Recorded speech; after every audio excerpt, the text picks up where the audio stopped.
guys, how you doing? Happy Homebrew Wednesday. Well, that didn't get off to a very good start, did it? Anyways, glad to be back here this week on Homebrew Wednesday, although for some of you it's probably Thursday. Cheers. I have what I think is an award-winning beer here. I love this beer. You know what? All it is a Cooper's Canadian Blonde. The 5 and 7 method that I like to do. 500 grams of dry malt extract, 700 grams of dextrose. Okay? You don't want to add too much malt to these lighter beers because then it makes them darker and heavier. You don't want that. With summer just around the corner, here where I am, I'm looking for something that's refreshing and light and kind of like a lawnmower beer. Now usually we would do a Mexican cerveza like this, but I decided to try it with the Cooper's Canadian Blonde. And so I've already been drinking these. I mean, I'm not going to tell you. I'm not going to try to make you think this is the first time I've tried it. I've got the lime in there, and that is making this thing absolutely so amazing. Cheers.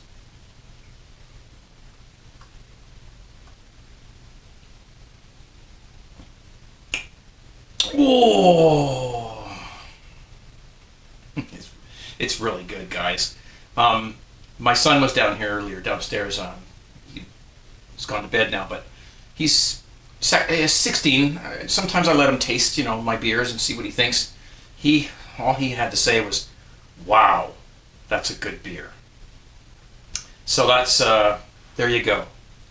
Now you're not going to get a lot of head or anything like that on a beer when you do it with the lime because the lime kills the head. There's oils in the skin of the lime, and when I poured the beer, it had about a 1 finger head on it, and I put the lime in and killed it. But you're not really concerned about that when you're drinking a summer beer like this. It's supposed to be refreshing and well, it's got a little bit of character to it because of the lime.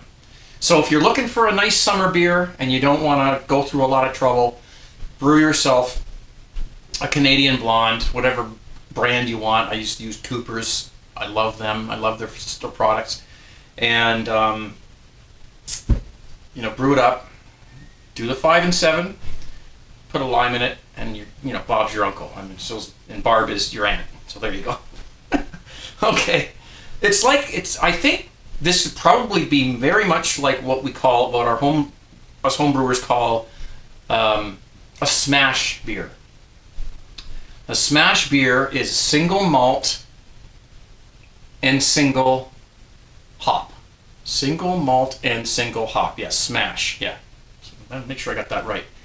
So you would brew like you get yourself your base malt, 2-row or whatever, and like 12 pounds of that or something like that, and you would mash that, and then you would make your wort, and then you would boil it, and you would add 1 hop addition with 1 type of hop, and at the beginning 60 minutes, and then there's your beer.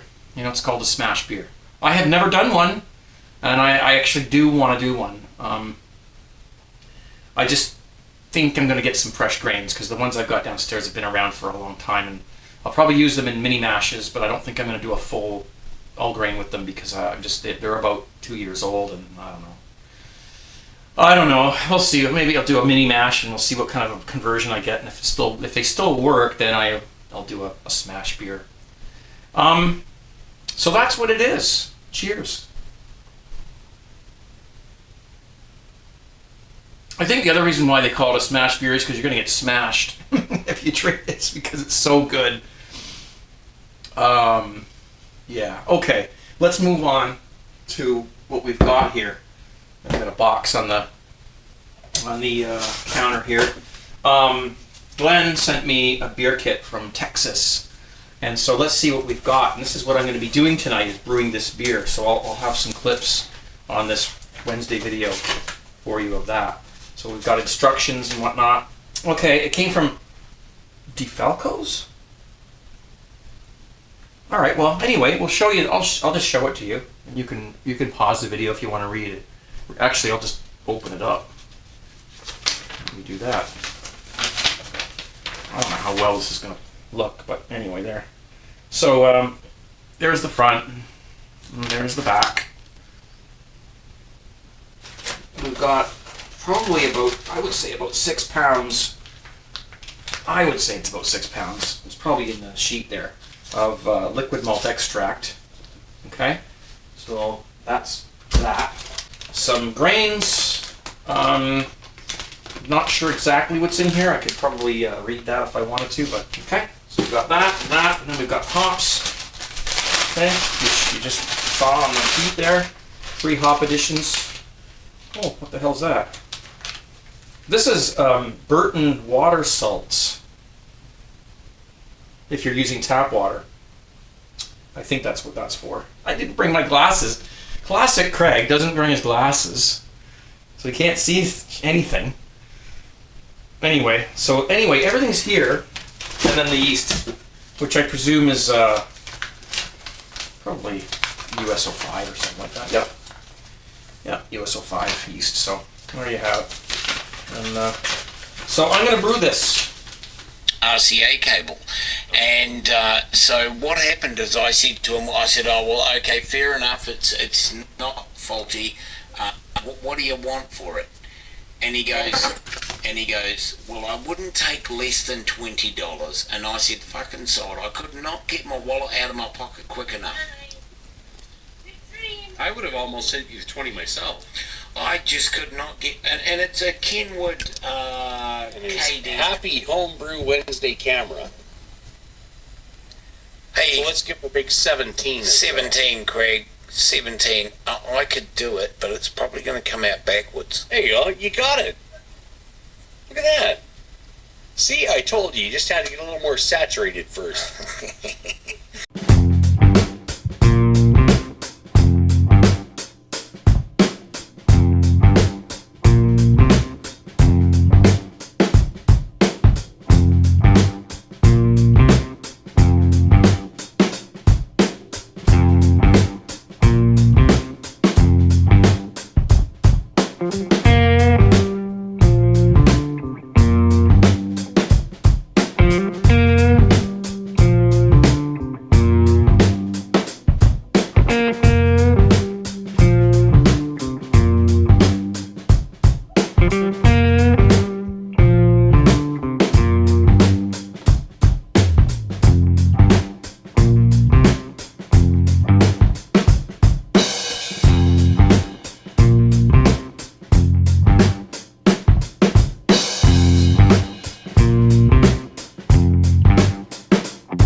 managed to get through that without getting too much half in the bag. So that's good. Brewing beer is great. It's fun. I can't wait to try that. That's awesome.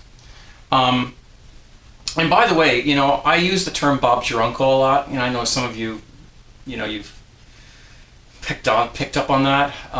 I did have an Uncle Bob, by the way. Sadly, he passed away not that long ago. And he was a great man. So when I say Bob's your uncle, it actually really does mean something to me. Anyways, before I go, I want to show you something. I got something donated to me from Willie. His name is Willie. That's as far as we'll go with that. I don't know if he has a YouTube channel. He probably does, but I don't think he posts videos. But his name on my live broadcast in the chat room is Willie Poo. Okay? I don't know why he chose Willie Poo. Anyway, there's a reason. I think he explained it to me already. So he sent me this microphone. So if I can figure out how to get it open, and it's a shotgun mic. This is what you would use and mount it on a camera, and to pick up sound from further away. It's kind of like if you're thinking, like a sniper rifle. It's like the scope. You zero in on something further away. And so he sent that. Comes with a windscreen.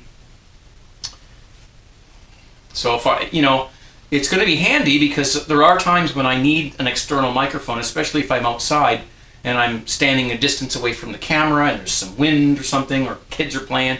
I need something that I can use to either use it like this or mount it on the camera, which I've just ordered all the hardware for that, and point it towards me. So thank you, Willie. That's going to come in handy for making videos. Anything, anything we can do to make them better is awesome. Cheers. Cheers, Willie. I really want to thank Glenn. Thank you, sir, for that beer kit. I can't wait to taste that. So thank you very much. These things aren't, they're not cheap to ship. They weigh a few pounds. So, geez, I don't know what to say. I can't thank him enough. Thank you very much. There's been a few beer kits over the years, and these things aren't, they're not cheap to ship. So I do really appreciate it. And hey, there's nothing wrong with free beer, right? So thank you guys. Cheers. Thanks, Glenn. And all right, well, last but not least, I do have something I took out of the freezer. Few of you have been really patient with me, and I'm very sorry I didn't get around to this sooner.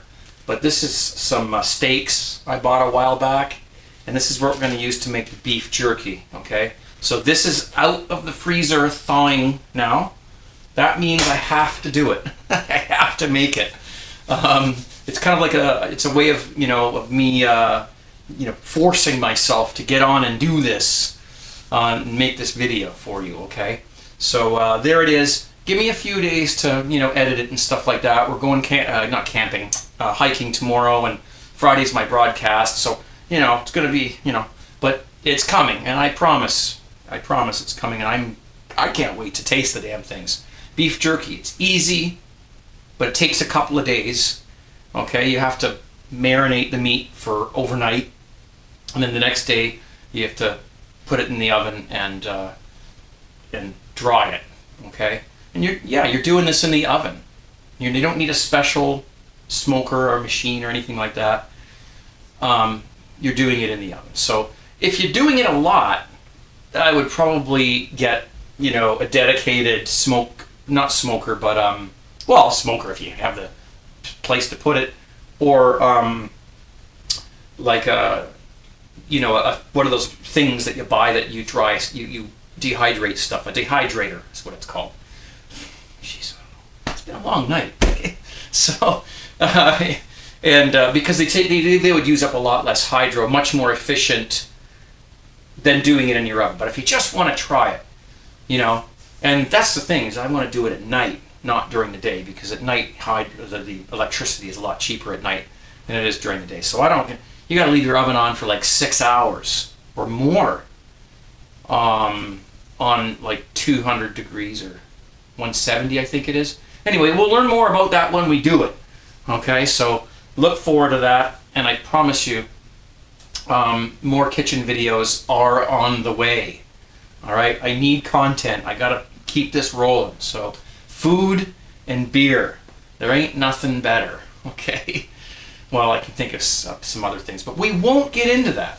Cheers, guys. 17brewcrew.com.